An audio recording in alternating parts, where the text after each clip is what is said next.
Good morning, sophomores. Mr. Costilla here. So I was thinking to myself, how am I going to introduce this unit to students? And the best way is to create another video. Why?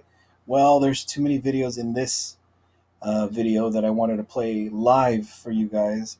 And instead of doing that and waiting for various people to finish it, it would have taken too long. So I'm going to do one video to introduce what I want to talk to you about when it comes to um, this. What are some of the most epic moments of our lives? Why are they epic? Well, briefly think about that. For instance, I mean, when's the last time you showed love?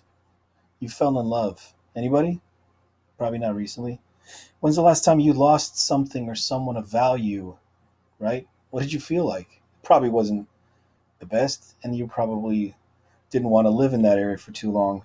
Or what about when you had immense joy, right? Or hatred, just deep-seated hatred, and you just didn't know how to, you know, feel how to feel that out. Or, sometimes even identity itself. There's so many epic moments when you guys get older, right? The next thing is when all of this will end, when all of our closures will end and we'll get back to normal, and then will you guys pursue what you were pursuing before or not, right? I mean, for me, epic moments, I mean, I kind of fall under the category of the simple things that most people do. Getting married, I mean, I have kids, I enjoy my job, and I enjoy teaching, and there's a lot of other ones too. But the studying and understanding of poetry is going to help us grasp that, is what I'm asking you to do. Okay, so here's what we're going to do first. So I'm going to give you a couple pointers. So, first off, why? This is kind of my defense for why, Miss Christie. Why are we doing this? Why? This has no bearing, which, by the way, it does. It is a common core strand, it is one of the reading strands. Poetry is a powerful way of mastering language. Like, I'm restless. Things are calling me away. My hair is being pulled by the stars again. Anais Nin. What? How is this mastering language? Well, for first off, it's just going into this whole idea behind why can't people sit still? And then it goes from there to a very simple there to a much more difficult. My hair is being pulled by the stars, which is personification, but also to what does that mean? It means probably like you're always daydreaming, right? Or always thinking of other things that are way more important than what a teacher or a parent might tell me, right? Number two. Oh, wait, here's another example. So, We Real Cool by Gwendolyn Brooks. Notice the repetition in this. The We Real Cool, the pool players, seven at the Golden Shovel. We real cool, we left school. We lurk late, we strike straight. We sing sin, we thin gin. We jazz June, we die soon. Okay, there's a really great rhyme scheme, cool school, late straight, all the way down. Repetition of we, right? They're playing pool. There's seven of them at the Golden Shovel. The Golden Shovel might be a symbol. What are they doing? They're rebelling. They're living it up. They're having a great time. But that also means that they might die soon because they're not taking care of themselves, and they don't care. That's the great part about, you know, I forgot what number one was already. Number two, it trains and develops our emotional intelligence. And what that means is it kind of means that, let me stick there real quick. So, why are you feeling a certain way when you're feeling a certain way, right? Like, why are you sad when you're sad? Why are you happy when you're happy? And how do you connect those thoughts to make that feeling that you're feeling last a little bit longer or mean something in the end scope? Because too many times our feelings and our thoughts are too temporary and they're too fleeting. Number three, it helps us realize that words are powerful. And I have a video for that.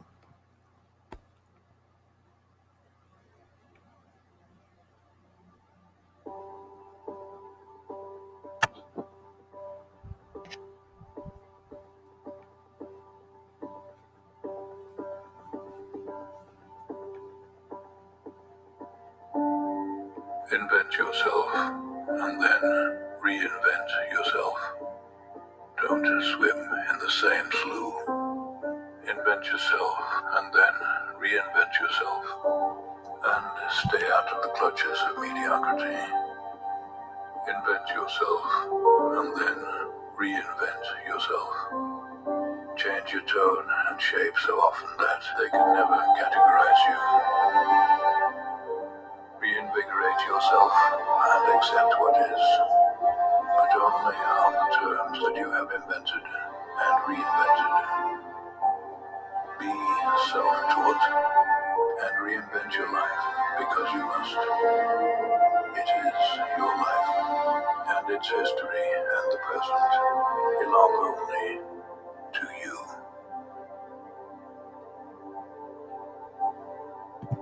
All right, aside from the fact that that's just a real fun video to watch, um, the words that are powerful in there, the idea that you really are in control of your own destiny, right? The invent yourself and reinvent yourself and over again. Number 4, how something is said is an essential part of what is actually being said. Okay, for instance, here's a poem for that. The Twins by James Stevens. Good and bad are in my heart, but I cannot tell you, for they never are apart, which is better of the two. So I shelter love and hate like twin brothers in a nest, lest I find when it's too late that the other was the best. Um, the rhyme really hits you with this one, but the idea there that there's always that yin and that yang inside of people, and sometimes they feel like they have a good nature and they just want to help everyone and smile, and then some days it's the other one. It's the one that makes you be crabby, and that makes you just want to scowl at somebody. And those oftentimes are the duality between the two is what James Stevens is getting at. And before you can even make a choice after you've already done a lot of things, it would have probably been better if you have chosen the other one, right? That's what James is saying. Number 5, it helps us to enlarge our humanity and gives us the power to express it. And there's no better example than Robin Williams saying it.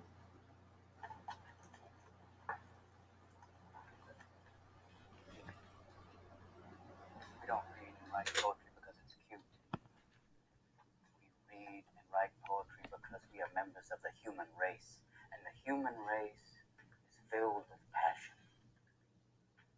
Medicine, law, business, engineering, these are noble pursuits and necessary to sustain life. Poetry, beauty, romance, love, these are what we stay alive for. To quote from Whitman, "O me, O life, of the questions of these recurring, of the endless trains of the faithless, of cities filled with the foolish, what good amid these, O me, O life? Answer, that you are here, that life exists, and identity. That the powerful play goes on, and you may contribute a verse. That the powerful play goes on, and you may contribute a verse."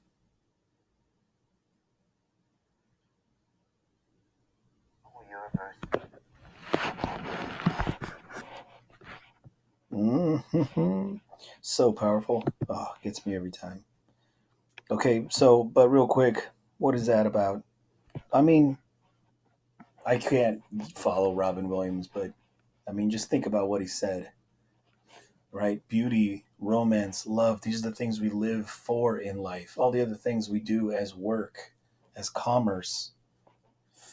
But the stuff that we really should live for, the stuff that is stuff that we can put down permanently in word and express it.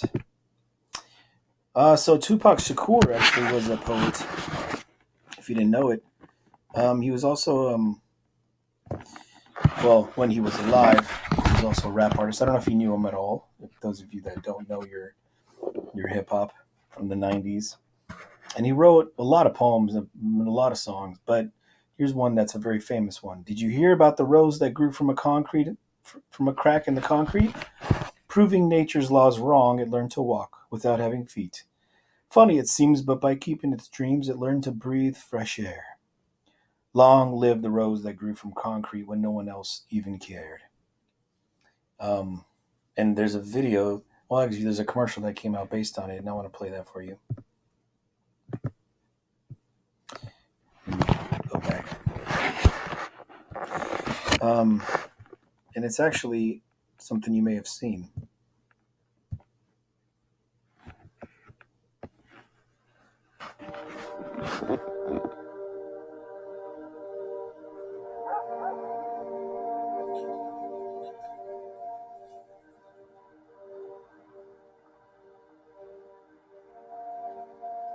You see, you wouldn't ask why the rose that grew from the concrete had damaged petals. On the contrary, we would all celebrate its tenacity. We would all love its will to reach the sun. Well, we are the roses. This is the concrete. These are my damaged petals. Don't ask me why. Ask me how.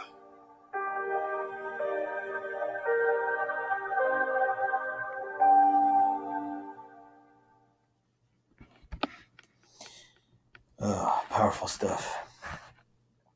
And the symbolism behind a rose, the beauty from a rose, and the harsh reality that comes from the concrete, right? The finality of concrete.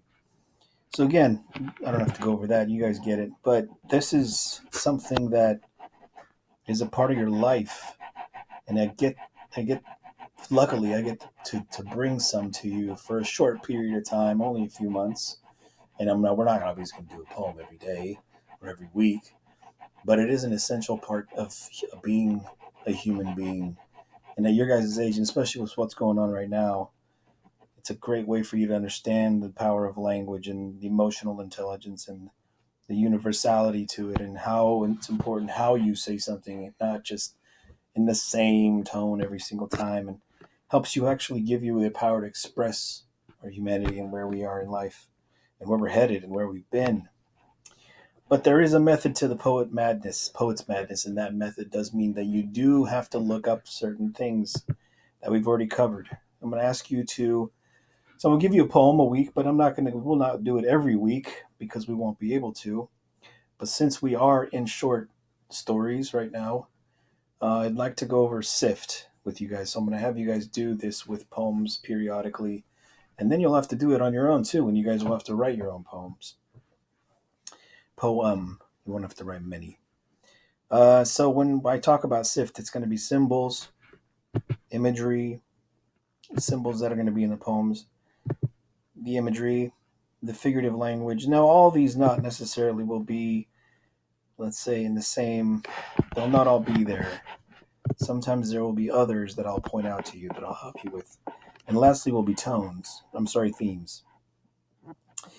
And you guys will have this shared with you on today's assignment. It will not be due today because poems are often so incredibly dense and thick with innuendo, with metaphor, with figurative language, with simile, with all kinds of things, that what I like to do is I like to take it slow and we read it every day to make sure you guys understand it. So by the time we get to the third reading, there's a lot more that you got than when we first read it the first time around. Okay? So typically we'll do this. We'll read it many times, preferably aloud. I'll read this one to you today. And then someone else will read it tomorrow. And then lastly, someone else will read it Wednesday, since today is Monday. And it'll be due by Monday night. Okay? But I want you to let it soak in for a little bit, marinate for a little bit before you just do it right away. You should never just do it right away because there should be things that you should think about with all kinds of poems. So after that, we'll mark it up. So I don't want you to necessarily print it. If you have a printer, I would like you to, but again, that's a case by case and it's not everybody has one. You can also highlight and annotate and mark it up just digitally by making a copy and writing notes, but like comments on the margins or highlighting something and then writing something about that. Okay. And then you'll collect your notes and you'll interpret, and that's what we'll get to. But let me just read it out loud to you right now. And then I'll stop the video and we'll talk about it as class wraps up. So it's called Say Thank You, Say I'm Sorry by Jericho Brown. I don't know whose side you're on, but I'm here for the people. who work in grocery stores that glow in the morning and close down for deep cleaning at night. Right up the street and in cities I mispronounce, in towns too tiny for my big black car to quit, and in every wide corner of Kansas where going to school means at least one field trip to a slaughterhouse. I want so little, another leather bound book, a gimlet with a lavender gin. Bread so good when I taste it I can tell you how it's made. I'd like us to rethink what it is to be a nation. I'm in a mood about America today. I have PTSD about the Lord. God save the people who work in grocery stores. They know a bit of glamour is a lot of glamour. They know how much it costs for the eldest of us to eat. Save my senses and not save my love and not my sentences. Before I see them, I draw a mole near my left dimple. Add flair to the smile they can't see behind my mask. I grin or lie, or maybe I wear the mouth of a beast. I eat wild animals while some of us grow up knowing what gnocchi is. The people who work at the grocery store don't care. They say, thank you. They say, sorry, we don't sell motor oil anymore. It is early. Oh, wait, sorry, I skipped a line. With the grief so thick you can touch it. Go on, touch it. It is early. It is late. They have washed their hands. They have washed their hands for you. And they take the bus home. All right. Reconvene back to class.